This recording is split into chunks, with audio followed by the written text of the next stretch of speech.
لله رب العالمين وبه نستعين على أمور الدنيا والدين والصلاة والسلام على أشرف الأنبياء والمرسلين وعلى آله وصحبه أجمعين أما بعد فقد قال الله تعالى في كتابه الكريم أعوذ بالله من الشيطان الرجيم بسم الله الرحمن الرحيم يرفع الله الذين آمنوا منكم والذين أوتوا العلم درجات وقال النبي صلى الله عليه وسلم من خرج في طلب علم فهو في سبيل الله حتى يرجع صدق الله العظيم وصدق رسوله النبي الحبيب الكريم ونحن على ذلك من الشاهدين والشاكرين والحمد لله رب العالمين.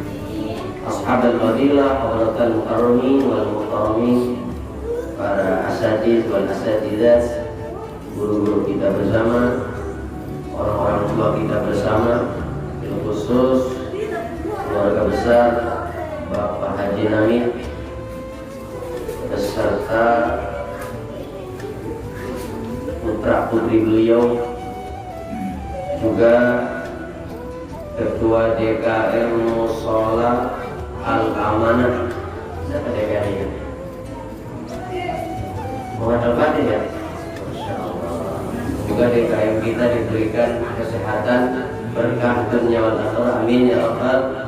Para jamaah, ibu-ibu serta bapak-bapak, adik-adik remaja, para santri yang senantiasa memakmurkan Mushola Al-Amanah, semoga senantiasa diberikan kesehatan zahirah wa batinah, dijauhkan dari musibah dan bala, diberkahkan dunia hingga akhirat. Amin ya rabbal.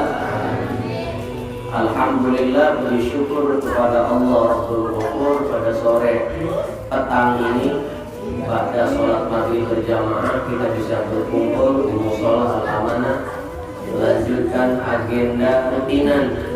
Asal hari Jumat malam Sabtu udah pada tahu kayak ngumpulin tadi di mushola yang ada pengajian dan lomba-lomba udah.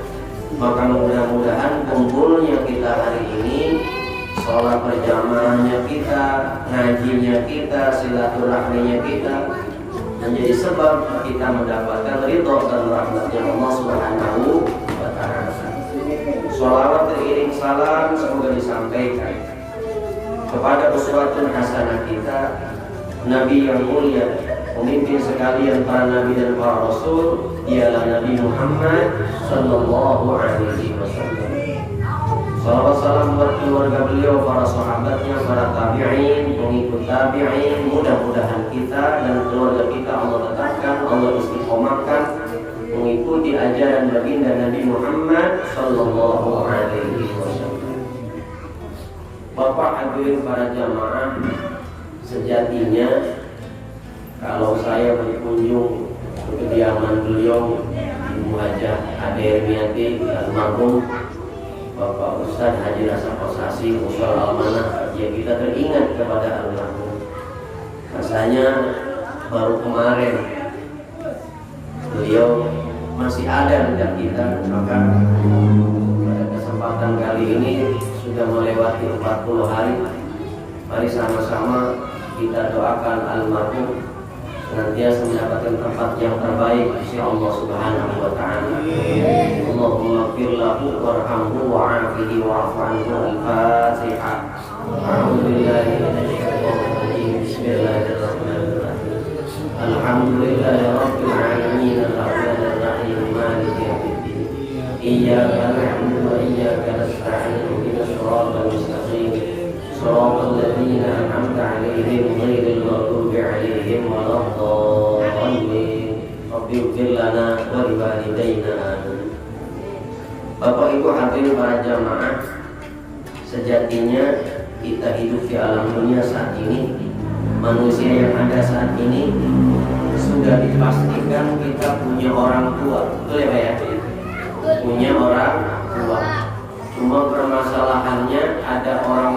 yang masih hidup, ada orang tua yang sudah meninggal dunia.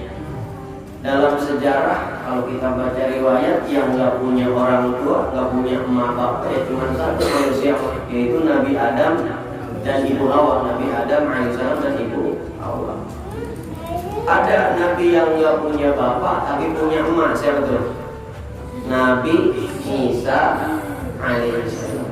Selain daripada itu, hatta kita punya orang tua, baik masih ada maupun sudah meninggal dunia. Dalam pewayangan ada tuh kisah wayang, ada seorang yang punya bapak, punya emak tapi nggak dilahirkan.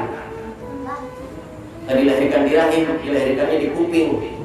Namanya Adipati Karna. Jadi Dewi Kunti Nalibrata bercinta dengan Batara Surya, melahirkan Adipati Karna. Lahir di kuping di sini, bukan di rahim. Oh, kalau kalian tahu baca riwayat wayang. Jadi kita bukan wayang kayak ini nambah pengetahuan aja. Jadi Adipati Karna itu masih persaudaraan sama Pandawa 5 dengan Kurawa, cuma dia mah lahir di kuping beda. Nah, yang ingin disampaikan pada kesempatan malam hari ini mudah-mudahan menjadi tazkirah, jadi tanbih, mengiling-iling buat kita semua. Ada sebuah keterangan yang kita akan bacakan dari kitab Uskuriyah. Kitab nama lengkapnya Al-Mawa'iz Al-Uskuri, yang biasa dikenal dengan Uskuriyah karya Syekh Muhammad bin Abu Bakar Al-Uskuri. Di situ dicatat bahwa ada sebuah hadis Rasulullah SAW yang berbunyi, An Sufyan Amin Zabi'ah bin Anas bin Malik radhiyallahu anhu. Dari Sufyan yang mendengar daripada perkataan Anas bin Malik radhiyallahu anhu, qala Rasulullah sallallahu alaihi wasallam, bahwasanya Rasulullah sallallahu alaihi wasallam bersabda, innal a'malal ahya'i tu'radu ala asyairihim wa ala abaihim minal amwat. Sesungguhnya amal-amalan orang yang masih hidup, kita ini yang masih hidup, innal a'malal ahya'i, sesungguhnya amal-amalan perbuatan orang yang masih hidup, tu'radu itu ditunjukkan, disiarkan langsung. Facebook kan jangan siaran langsung. Sesungguhnya amalan perbuatan kita yang masih hidup itu tu'radu disiarkan langsung, ada videonya, disiarkan langsung kepada siapa? Ala asyairihim, kepada karib kerabatnya, kepada keluarganya. Wa ala abaihim, kepada orang tuanya, bapak-bapaknya. Perbuatan kita hidup di alam dunia ditunjukkan, disiarkan langsung. Entah HP Oppo, apa Lenovo, apa gitu. Disiarkan langsung ala asyairihim wa ala abaihim, kepada keluarganya, karib kerabatnya, kepada bapak-bapaknya, minal amwas, daripada mereka yang sudah meninggal dunia. Ini engkong-engkong kita, orang tua kita, bapak-bapak kita, emak kita yang sudah meninggal dunia, juga disiarkan langsung tentang kegiatan pengajian kita. Maka mudah-mudahan mereka yang di sana bergembira. Kalau emak bapak kita yang masih hidup, baru ngelihat, waduh, mantu gua, anak gua pada ngaji, alhamdulillah gitu. Senang gak kira-kira orang tua ayah anaknya ngaji? Senang Pak ya. Kita punya anak bisa baca Iqra, senang gak kira-kira? Senang. Bisa baca Quran, bisa azan, bisa sholawatan di musola al-amanah kalau asal maghrib. Allahul kafir, Rabbunal kafir. Senang. Emaknya di rumah lagi nyampar, kita tahu langsung berhenti dulu itu. Waduh, anak kita langsung keluar, bilang sama anak kita. Saking gantengnya itu kalau itu bukan sombong, bukan, nggak kerasa itu. Ayo para jamaah, ditunjukkan tuh amal perbuatan kita tuh. Ala asyairihim wa ala abaihim minan amwas. Fa in kana khairan, apabila amal perbuatannya baik, amal sholihah, yang ngaji, baca Quran, silaturahmi, akur sama tetangga, sama saudara, apalagi sedekah, zakat, tersenyum, bukan tersenyum, Kalau senyumnya nggak ada orang bukan. Nah, di pinggir jalan senyum, nggak begitu maksudnya. Tersenyum, harus senyum itulah ibadah. Wa in kana khairan, apabila yang dikerjakan oleh si orang yang masih hidup ini amal perbuatan baik, hamidullah ta'ala wastabshiru, maka orang-orang tua kita, engkau kita yang di alam barza sana, hamidullah, memuji kepada Allah Subhanahu wa ta'ala. Alhamdulillah, udah saya begitu soleh, pada ngaji, pada baca Quran, akur sama saudaranya, akur sama tetangganya, gitu pada muji begitu. Wastabshiru, bergembira, senang, pada senang. Wa in yarau ghairan zalik, tapi sebaliknya apabila para arwah ruh-ruh yang di sana, orang tua kita melihat sebaliknya, yang kita amalkan itu bukan perbuatan hasanah, yaitu perbuatan sayyi'ah, bukan amal soleh tapi amal salah, apa yang terjadi di sana? Qalu, pada ngedoa, pada berkata, isi perkataannya doa. Apa doanya? Allahumma la tamutuhum hatta tahdihim hidayatan. Allahumma ya Allah, la tamutuhum, jangan engkau matikan itu anak saya, keluarga saya yang sekarang amalnya lagi salah, hatta tahdihim, sebelum kau berikan petunjuk, sebelum kau bimbing mereka dengan hidayah menuju kepada Allah Subhanahu wa ta'ala. Bapak Ibu hadirin para jamaah, kata Ibnu Qayyim al-Jauziyah dalam kitabnya Ar-Ruh, bahwa kondisi ruh di dalam barza itu terbagi dua. Ada ruh yang disiksa, ada ruh yang tidak disiksa. Lah ruh yang disiksa sibuk dengan siksaan di alam barza. Ruh yang tidak disiksa, dia bisa tadi nonton, bisa ngelihat. Bahkan dalam keterangan lain ada yang berkunjung ke rumah-rumah kita. Maka dalam riwayat lain dikatakan ruh itu bisa bertemu dengan ruh kita yang masih hidup. Umpamanya kita bermimpi, ada riwayat dalam riwayat para sahabat, ada sahabat yang akrab dengan Rasulullah, kemudian mereka saking akrabnya sehingga ngomong begini diantaranya, kalau engkau nanti meninggal dunia, hubungin saya ya, temuin saya. Maka ketika salah seorang meninggal dunia, bermimpi bertemu di alam mimpi, mewasiatkan. Begitu ditanya sama sahabat yang masih hidup, bertemu di alam mimpi, bagaimana keadaan kau di sana? Alhamdulillah, saya diampuni, dosa-dosa saya Allah diterima. Tapi itu ada bercak-bercak hitam di leher kau. Apa itu? Bercak di leher itu. Ini bercak di leher saya ini karena saya punya hutang sama Yahudi 10 dinar, belum saya bayar. Nah, saya mewasiatkan kepada ente, nanti tolong tengok uangnya ada di pojokan, di kotak di pojokan rumah saya, 10 dinar. Maka ketika sahabat itu bangun, datang ke rumahnya sahabat yang meninggal itu, terbukti ada yang 10 dinar itu kalau dibayarkan. Hari para jamaah, dalam riwayat lain, pertemuan orang yang meninggal dunia, ruh orang yang meninggal dunia dengan ruh kita di alam mimpi. Ruh yang meninggal dunia balik lagi ke alam ruh kita, balik lagi ke tubuh kita. Maka bangun tidur kita baca doa tuh, Alhamdulillahilladzi ahyana ba'dama amatana. Segala puji bagi Allah, alladzi ahyana, yang telah menghidupkan kami kembali. Coba kalau kita lagi mimpi ketemu ruh itu nggak balik lagi, berarti meninggal dunia. Ada nggak orang yang tidur nggak bangun lagi? Banyak. Ada. Maka Rasulullah SAW mewasiatkan, memerintahkan, menganjurkan kepada kita, kudunya mah dalam kitab Bidayatul Hidayah ya, Imam Al-Ghazali menuliskan bahwa kalau kita mau tidur itu nulis wasiatnya. Itu anak yang paling tua di Washington, itu tanah yang 9 kali malam yang dijual. Sebab itu bukan tanah bapak. Itu wasiatnya. Setiap mau tidur wasiat kudunya mah, aturannya mah taruh bawa bantal wasiat. Begitu bangun, alhamdulillahilladzi ahyana. Waduh, jadi hapus wasiatnya. Bisa mau tidur nulis lagi. Aturan benerannya mah, itu awal nulis mulu awal.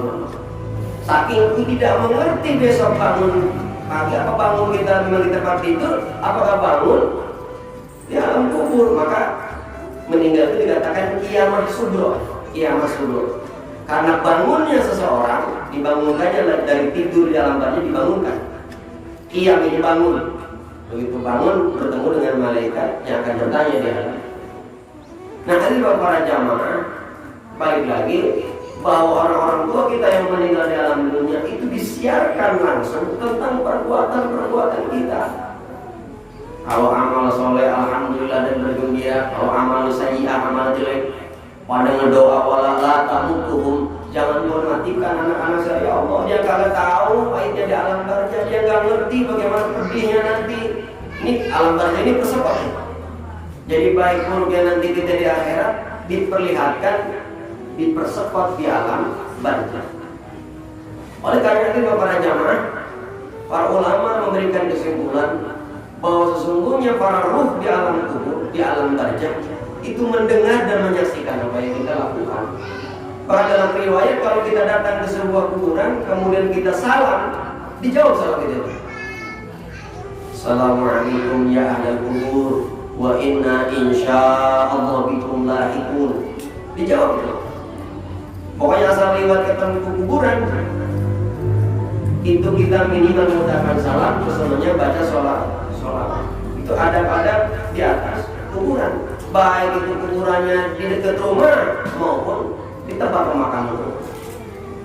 Karena kita mengerti, oleh karenanya salah satu kita dengarkan dari para guru yang membuat kita teringat zikir kepada Allah di antaranya adalah ziarah kubur. Maka walaupun kita nggak sengaja ziarah naik mobil bis datang ke makam para wali yang melewatin kuburan, kalau itu melewatin kuburan mengingatkan kita kepada Allah, mengingatkan kita kepada kematian, maka itu lebih baik ketimbang kita ziarah ke makam para wali tapi lupa kepada Allah Subhanahu. Itu lebih baik. Maka oleh karenanya sunan ziarah yang terbaik sebelum kita datang ke para aulia yang lain, datanglah ziarahlah kepada makam orang-orang tua kita dulu. Itu yang pertama. Ziarah baik langsung secara fisik, karena makam orang tua kita mendekat seperti almarhum. Oh, saya tidak tak pakai dekat. Ada yang orang tuanya jauh. Kalau pulang butuh biaya banyak, umpamanya, maka ziarah itu kita mengirimkan doa tawasul di sini sampai ziarah itu.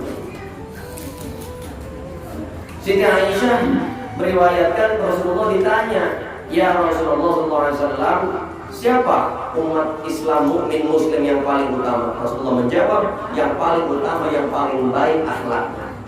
Maka Rasulullah diturunkan untuk menyempurnakan akhlak manusia. Lalu siapa yang paling cerdas? Mukmin muslim yang paling cerdas itu siapa? Mukmin muslim yang cerdas itu adalah mukmin muslim yang mengingat kematian sehari semalam minimal 20 kali. Minimal 20 kali ingat. Sambil mempersiapkan kematian, isti'dad li yaumil rahim. Jadi bukan cuma ingat doang terus itu orang kematian dulu kan dulunya hidup itu terus sekarang mati kan itu udah bagian dah, nggak ada dampaknya itu. Maka kemudian Rasulullah dalam sebuah hadis, dulu saya larang engkau berziarah, sekarang saya anjurkan engkau berziarah, sebab ziarah itu akan membuat kita jujur. Ziarah itu akan membuat kita jujur. Ayo para jemaah yang dirahmati Allah Subhanahu wa Ta'ala, bahkan dalam lanjutan hadisnya, si mayit akan merasakan sakit. Para sahabat bertanya, kok mayit bisa merasakan sakit? Kenapa? Di antara sebabnya mayit merasakan sakit ketika kita keluarganya ini bersengketa ya. Namanya si A ditinggal meninggal sama orang tuanya, lalu si A ini bersengketa sama temannya ke, sama saudaranya ke, sama tetangganya bersengketa sehingga nyebut-nyebut nama bapaknya, nama orang tuanya, nama anaknya yang sudah meninggal dunia. Ketika dijelek-jelekan, maka yang di alam kubur turut merasakan sakit. Walaupun nggak bersengketa, yang di alam itu nggak tahu-tahunya nih, nggak berbuat dosa sama yang tetangganya itu. Kesebut-sebut tuh, apalagi sampai dijelek-jelekan tuh, langsung kerasa sakit. Jadi kita ngirimin doa itu bukan hanya Fatihah doang, tapi akhlakul karimah, amalus Pada hakikatnya Bapak Ibu hadirin, walaupun kita tidak membacakan doa secara langsung, Fatihah secara langsung, kalau kita beramal baik itu sangat berguna bagi mereka di alam kubur. Dalam satu keterangan Nabi Musa SAW pernah diingatkan bahwa ada seorang pemuda yang ahli surga. Begitu ditemui pemuda itu yang berada di dasar lautan, ditemui ternyata pemuda itu ahli baca Quran. Namanya di sana bingung, emaknya nggak ahli ibadah, nggak ahli beribadah kepada Allah, tapi di sana memakai mahkota yang indah, berkreskan indah berlian karena sebab anaknya rajin membaca Quran. Jadi anaknya yang beramal soleh, maka bapaknya ikut merasakan bahagia. Komo dikhususkan hadiah minna wasilah warahmatan nazilah susun ilaru bapak bulan bin bulan, ibu bulan binti bulan. Jadi kita berbuat baik saja di alam dunia, akur sama tetangga, akur sama saudara-saudara kita sepeninggal sama bapak kita. Itu bagian daripada cara kita berbakti kepada kedua orang tua. Dan kita di alam Talibin, saya Muhammad Al-Bakar Syator mengutip sebuah hadis Rasulullah bahwa inna rajula, apabila seorang laki-laki meninggal dunia oleh kedua orang tuanya, kemudian dia pernah berbuat dosa dulu masih ada, kemudian dia mendoakan fayad'uhuma ba'da min ba'dihi, setelah orang tua ada, kemudian mendoakan nih, berdoa, berbuat baik, menyambung silaturahmi kepada orang-orang teman-teman sejawat emak bapak kita yang jauh. Itu bagian daripada cara berbakti kepada kedua orang. Hadirin para jamaah, ciri orang yang bersyukur adalah bersyukur terhadap riwayat bahwa adanya kita hari ini di alam dunia gak tanpa sebab, melainkan adanya kedua orang tua kita. Maka orang yang bersyukur kepada Allah harus bersyukur kepada makhluk yang lain. Tidak dikatakan bersyukur kepada Allah apabila kita tidak mau bersyukur terhadap nikmat yang dititipkan oleh kepada makhluk lain. Yang terpenting adalah nikmat bahwa kita hadir di alam dunia karena adanya makhluk. Maka dosa kita kepada Allah tidak akan bisa diampuni kalau belum mendapatkan ampunan atau keriduan daripada kedua orang tua, daripada orang tua. Kemudian kita mengucapkan jazakallah khairan katsira. Kalau ada orang bersyukur itu berterima kasih kepada wasilah rezeki yang dititipkan oleh seseorang. Kita mendapatkan gaji nih dari orang atasan kita, kita berucap terima kasih. Itu ciri bersyukur. Terima kasih engkau telah memberikan ini. Ini hakikatnya dari Allah, engkau yang dititipkan. Hatta orang yang memberikan rezeki itu non muslim. Tandanya kita kerja di PT non muslim, jangan dibenci. Karena itu memang rezeki dari Allah dititipkan kepada orang non-muslim. Maka banyak kalau kita lagi jualan, kita nggak mesti bertanya bapak orang Yahudi atau orang Islam ya. Nggak bisa kita bertanya di orang non-muslim. Allah titipkan rezeki kita di orang Yahudi, belanja di luar kita, masa mau kita apa? Oleh karenanya Islam tidak mengajarkan kita berakhlak jelek kepada siapapun. Maka Islam mengajarkan akhlak ukhuwah Islamiyah, ukhuwah wataniyah, ada ukhuwah insaniyah. Sesama muslim, sesama umat beragama Islam, sesama umat antar beragama Islam, sesama bangsa dan negara harus akur, sesama manusia harus akur. Itulah Islam rahmatan lil alamin. Bapak hadirin para jamaah, perlu lagi kita garis bawahi bahwa lagi-lagi kita ingatkan bahwa amal yang kita di alam dunia itu disiarkan langsung kepada orang-orang yang telah mendahului kita, dari keluarga kita, dari bapak-bapak dan ibu-ibu kita. Ketika kita baik, amal soleh, mereka bersyukur, bergembira, alhamdulillah. Maka ketika kita mengerjakan maksiat kepada Allah, mereka tersiksa, bahkan berdoa, la tamutuhum hatta tahdihim hidayah, dan jangan dimatiin, ya Allah, anak saya belum mati, itu dia kagak tahu di alam barzah kayak apa, nanti di mahsyar kayak apa, ya Allah berikan petunjuk. Berdoa. Kalau omongannya isinya doa. Hadir Bapak Raja yang dirahmati Allah Subhanahu wa taala, maka mudah-mudahan kumpulnya kita hari ini wasilah menjadi bagian sifat kita mendapatkan rahmatnya Allah Subhanahu wa taala. Orang-orang tua kita yang menjadi sebab kita ada di alam dunia mendapatkan ampunan dosa dari Allah Subhanahu wa taala. mendapatkan rahmatnya Allah Subhanahu wa taala. Allahumma ighfir lahum warhamhum wa'afihim wa'fu anhum. Al-Fatihah. A'udzu billahi minasy syaithanir rajim. Bismillahirrahmanirrahim. Alhamdulillahi rabbil alamin. Ar-Rahmanir Rahim. Maliki yaumiddin. Iyyaka na'budu wa iyyaka nasta'in. Ihdinas siratal mustaqim. Shiratal ladzina an'amta 'alaihim ghairil maghdubi 'alaihim waladdallin. Rabbighfir lana wa liwalidayna amin. Hadirin jamaah mushola al-amanah yang dirahmati Allah Subhanahu wa taala, itu saja yang bisa disampaikan. Mudah-mudahan ada manfaat, jadi tanbih, ditazkir bagi kita semua al-fakir, buat para jamaah semua. Semoga Allah tetapkan iman Islam kita, Allah tambahkan keberkahan dalam kehidupan kita. Hadanallahu wa iyyakum ajma'in. Assalamualaikum warahmatullahi wabarakatuh.